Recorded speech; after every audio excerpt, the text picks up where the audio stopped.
Oh, boy, 11 o'clock in the morning. And we got home at dawn, and I promised Ellen I'd come to bed in 10 minutes. Well, that's the way it is with cartoonists. You have to sit down and go to work when the inspiration hits you, and it hit me last night. The war between men and women. I got the idea after a cocktail party at our house. John?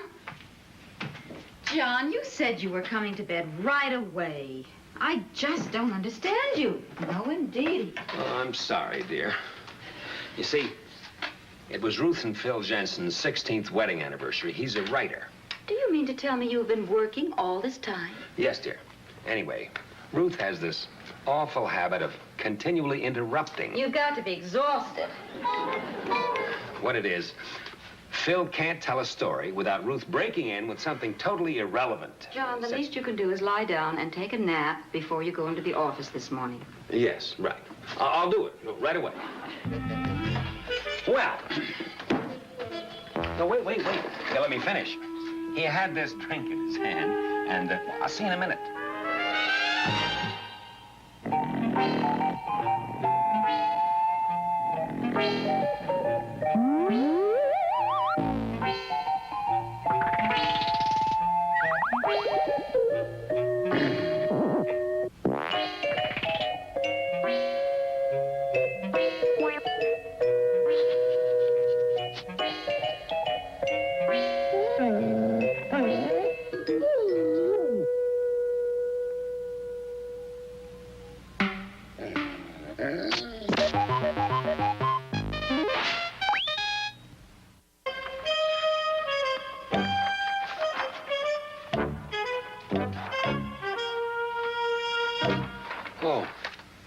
As I was trying to tell you before I was so rudely looked after by my wife, I got the idea at this little cocktail party. Now, Phil Jensen made the mistake of trying to tell a funny story in front of his wife. There we were, drifting on the lake in this little 12-foot skiff, Ruth and I. Didn't the man we rented it from say it was 15 feet? It was 12. I thought he said 15. Well, really, whatever. Well, there we are in the middle of nowhere, and we're out of gasoline. The engine was flooded. Remember, darling? We had plenty of gas. Sweetheart, darling, really doesn't matter. You tell it different every time. Come on, Ruth, it's his story. Oh, shush. Ruth was there, too. Now, when did I say anything to you? That's J.J. Howard and his wife, Sylvia. He's a dramatic critic and a cartoonist on the Manhattanite. Excuse me, I didn't mean to interrupt. Anyway, Ruth reaches down, and she grabs this paddle that's lying there on the floor. Actually, it was an oar. Ruth, so help me. If you don't shut up. Sorry. There she goes again, ruining Jensen's stories. You mean there he goes again, being so positive he's right? In the oar hole. No, Hickey. Come on, Phil. I certainly know the difference between a paddle and an oar. How about a refill, You know, they say martinis are just great for that old memory. An oar has One more word out of you, and I'll kill you. Philip, come on now. You adore Ruth, and you know it. What are you, some kind of troublemaker, Well, anyway, I'm standing up in the boat holding the paddle, and I hand it to Ruth. The overt act. Now, it may appear to you that Jensen spilled this drink on his wife accidentally. However, it was the trigger to a full-scale holocaust. Mankind against womanhood. Open hostilities were about to break out on the entire eastern Connecticut front the very next morning when Ellen and I bumped into the Jensens at the local grocery store. Hi, Ellen. John. Hi, Ruth. We certainly had a lovely time at your party, didn't we, darling? I'll take your word for it. Hey, here we go. Just what the doctor ordered. What did he expect after 12 martinis? 9. 12. I was counting. No, you weren't. You were interrupting. I was correcting. Is that such a crime? Well, actually, when someone is trying to build a story to a humorous conclusion, Now, John, be fair. There have been many times when you've interrupted me when I'm trying to tell a story. I don't interrupt. I try to help. There, you see? John agrees with me. Well, why don't you help him and get off my back? Did it seem as if I were agreeing with Ruth? Yes, indeedy. You are so pig-headed. Oink! Oink! Did you see what he did? He actually threw something at her. Now, dear, I don't think it's any of your business. Whose side are you on, anyway? Well, she called him a pig, didn't she? You are a big mouth. And you are a child, a pig-headed adolescent. Oink. Oink. Oink. Oink. Oink. Oink. Oink. Oink. Oink. Oink. The fight in the grocery, the first major confrontation. And now there was no turning back. Spleens had been vented with heavy loss of composure on both sides. Both sides met to review the situation. The men took over Cochran's bar and immediately converted it to General Headquarters. I'll tell you what really hurts. The sudden realization that I've been married to an insensitive woman for 16 years. I guess a guy can get so close to the bush that he never sees the thorns. That's very aptly put. O'Malley, may I host another round? Whatever you want. Wow, what's new? Huh? Phil's homeless. Yeah, Ruth locked him out. Why, that's ridiculous. What for? I don't know. She hung up on me before I could demand an explanation. I never heard of anything like that. Why don't you just kick the door in? That's what I do. I publish a man's magazine. O'Malley. Whatever you need. And all because of one crummy little fishing story. I don't even like to fish. And the ridiculous thing about that is that we've all heard the story before anyway. O'Malley, you're a wonderful human being. You're kind and you're sensitive. I only hope my children have the opportunity to grow up in a bar like this. Whatever you like. Frankly, I think you're making a big deal out of nothing. So you don't spend one night at home, so what? That's right. Why don't you go to a hotel? Enjoy yourself. That's what I do. Better than sitting around brooding about it. I like sitting around brooding. It helps keep my spirits down. I don't think you ought to be alone. Maybe you should spend the night with a friend. It would be a nice change anyway. Good idea. But don't look at me. Sylvia says you're no longer welcome at our house. John? Well, you know that Ellen always thought a great deal more of Ruth than she ever did of you. Perfectly understandable. You know what I do? Yes, you said you'd kick your door down and then you'd go to a hotel and enjoy yourself. Because you publish a man's magazine. Right. And something else. I'll tell you, I wouldn't stand for anyone locking me out of my own house, and it embarrasses me to see it happen to an employee. Perfectly understandable. Actually, it isn't going to do any one of us any good at all to allow Ruth to act like this. You make an interesting point. Why don't we take him home, get him into his pajamas, stick him in his own bed, whether Ruth likes it or not? I appreciate the thought. I'm doing it as much for the magazine as I am for you. I don't think Hamilton has a bad idea there, crude though it may appear. Thank you. What we need here is a united front. One for all and all for one. Good, I like that. I've never been part of an unruly mob before. Seems to me that our course is perfectly clear. On your feet, Phil. Oh, no, look, really, fellas, I can't put you through all It's this. too late to back down now. This is bigger than the four of us. If we don't hang together, we'll all hang separately. What do you say, Phil? Ruth will never know what hit her. Well, okay. But not unless we have a few more drinks first. You're not scared, are you? No. Not now. I just don't want Ruth to get the mistaken idea that she's driven me away from drink. O'Malley? Whatever you ask. Another round. Doubles. And separate checks. Of course, we men had no reason to let overconfidence get the best of us. Because at that very moment, the enemy was planning a strategy of their own. Mr. Jensen's gone for the day? I see. No message. Thank you very much. Gone. And heaven only knows where. I hate myself. I hate myself. Ruth. Maybe he's at the barber's. Oh, it's not Tuesday. Oh. Ruth, he's probably on his way home. I'm sure he feels just as badly about the whole affair as you do. Why did I tell him not to come home? Why? I didn't really mean it. Of course you didn't. He knows it. Oh, if I just knew where he was. Oh, Lord. Philip! I hope you have a good explanation for keeping me waiting at the courts for a half hour. Sylvia, sit down and have some coffee. I don't think there's going to be any tennis today. Ruth? Oh, what's wrong? It's Philip. I don't know where he is. Well, what difference does it make? Ruth told him not to come home tonight after what happened at the grocery store. Oh. Now I can't even tell him I'm sorry. That I need him. That I want him. Well, isn't that rotten? The least he could do is call back to see if you were ready to apologize. That's true, isn't it? After all, it wasn't all your fault. No, it wasn't, was it? I wouldn't care if JJ ever came home. Not until he apologized. And I could have killed John the way he egged Philip on in that store. So don't blame yourself so much. I feel so foolish. How could I have been so understanding? Well, you've always been a good person. Well, I tell you one thing. If Philip thinks he's going to set one foot in this house tonight, he's got another think coming. That's a girl.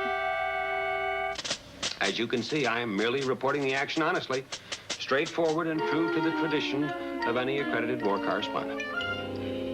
Both sides, committed to a carefully conceived battle plan, were on the march.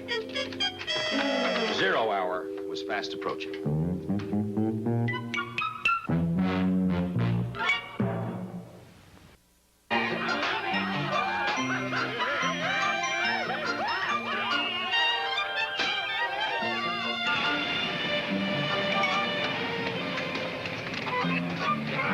Who's got the driver? I got the tab at the Coochie Coochie Club. I got it.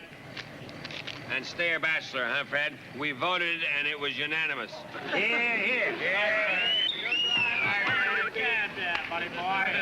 All right, come on. I'm all steamed up. Let's do something really reprehensible. What time is it? It's very, very late. You're crazy. Look at that. The sun's just coming up. It's very, very early. You're looking at a street light, you dummy.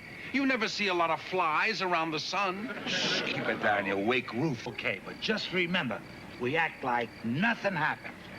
You had a night out with the boys, and that's all there is to it. Night out of the boys, that's all there is to it. Okay, ready? Ready. Let's do something before the hatred wears off. It's them, all right. No wonder JJ wasn't on the 502. We should have known they'd all band together. Coward, he can't even fight his own battles, let alone stand up straight. All right, we'll take off our shoes, and we'll sneak them upstairs. Okay, but let's break a window first, huh? Oh, no. You'd wake up Ruth. She's a very light sleeper. Just rip off the covers and crawl right in. What kind of a chicken magazine do you think I'm running? What about the couch in the living room? The couch, just like nothing ever happened. There. Then that's it. It's time. What are they doing now? You're not going to believe this. They're holding hands. That's more than they ever do with us. Shh, they're coming now. All right. Go. Onward, men. Don't wake Ruth. Right. 0 hour, Connecticut. Spirits were running high. We men had planned our final assault to perfection. It seemed nothing could go wrong. That is, until the unexpected happened, throwing us completely off balance.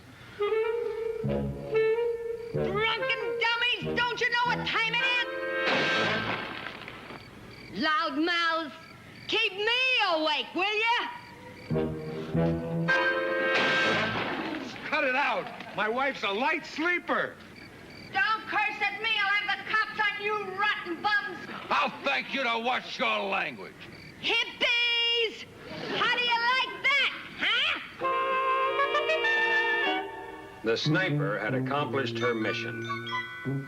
All that noise and confusion had prevented our overwhelming surprise. Before we could regroup, there was Ruth standing on the front porch demanding an explanation. Magnanimously, we agreed to a parley. How many times do you want me to say it? I'm sorry.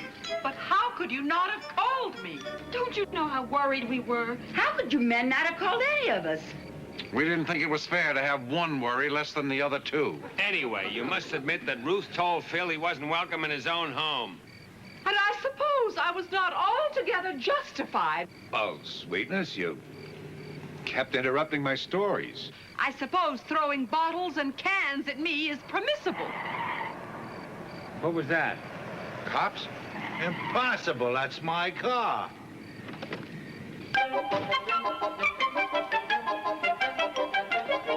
There you are. Hello, dumpling. Don't you dumpling me. How dare you scare me half to death like this? I'm sorry, dear, but you really didn't have to worry. Can you imagine all the way from the city, and why? Because my husband doesn't have one shred of consideration. It's just a good thing I thought about calling that awful Crocker's place. Cochran's. It's a very nice place. And getting better all the time. Oh? And just what do you mean by that?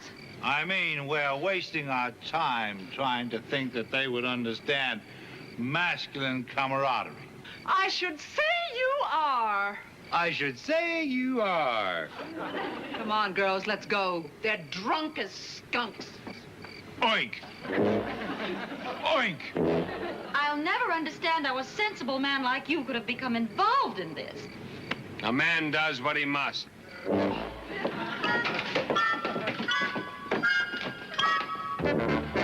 How do you like that for nerve? Slamming my door in our face. I don't know about you, but I'm going inside and get Margaret, even if I have to drag her out by her bangs. And I advise you all to do the same. I think it would be a mistake to let them get the upper hand. We'll never hear the end of it. Right. I'm tired of being Mr. Nice Guy year after year. All right, let's go. Each man for himself, and God bless us all. Charge!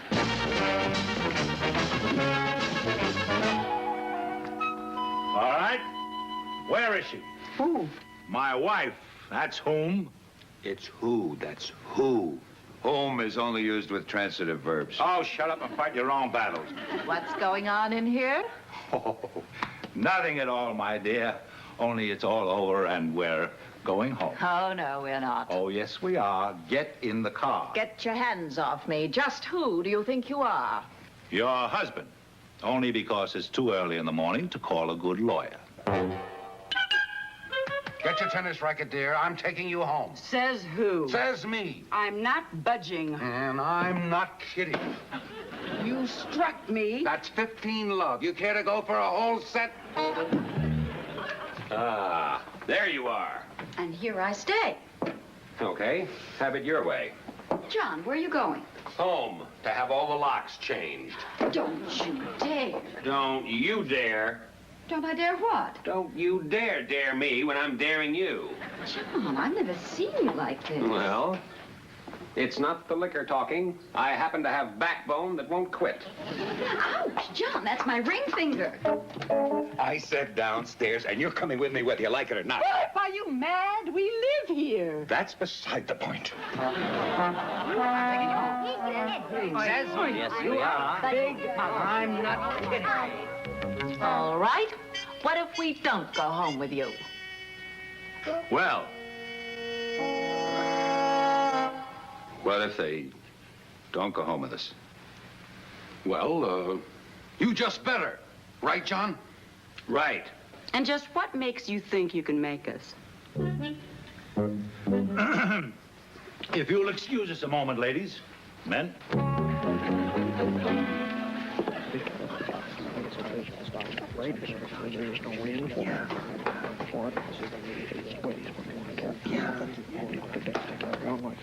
Do you think they mean business? I don't know. Now, girls, we have got to stand firm.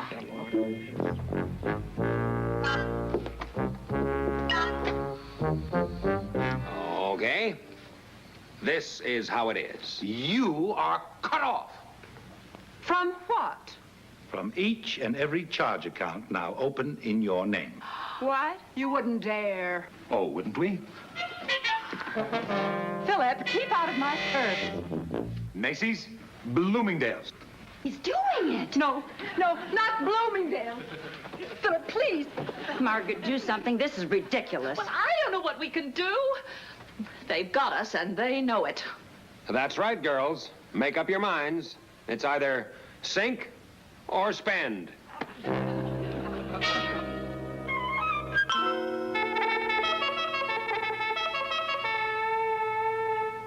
That did it. The threat of economic sanctions. weakened the female will to such a degree that the final all-out assault turned into a complete rout. However, war does not end with the final battle, but rather with the final surrender.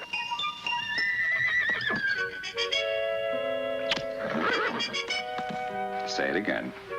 I love you. That takes care of Macy's.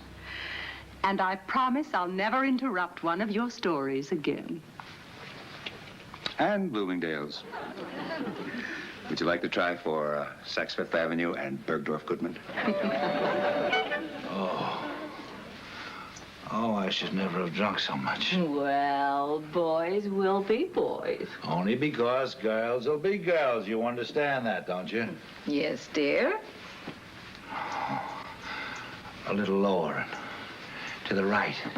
I told you I'm starved. All right, all right. Sausage and bacon. With hash browns. Yes, dear, with hash browns. Well browned, not white as a sheet like you usually serve them. I promise. With a doily.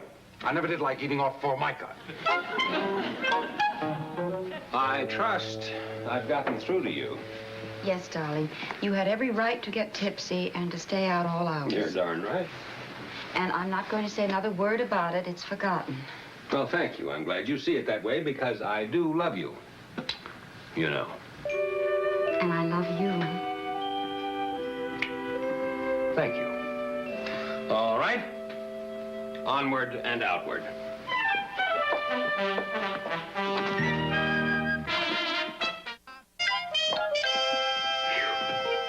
I never thought we'd make it.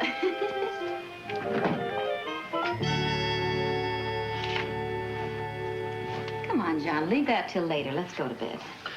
In a few minutes. I just have to jot down a couple of things. John, it's 6:30 in the morning. We'll be lucky if we get 2 hours sleep. 10 minutes. Just give me 10 minutes.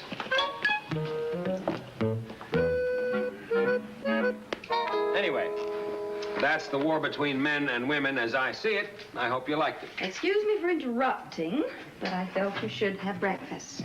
Oh, thank you, dear. And listen, I'm sorry about not getting to bed. Oh, that's perfectly all right. After all, what could one expect after your behavior last night? Well, I thought that was forgotten. I thought the whole affair was forgotten. It is, completely. Well, I guess that's the way it is.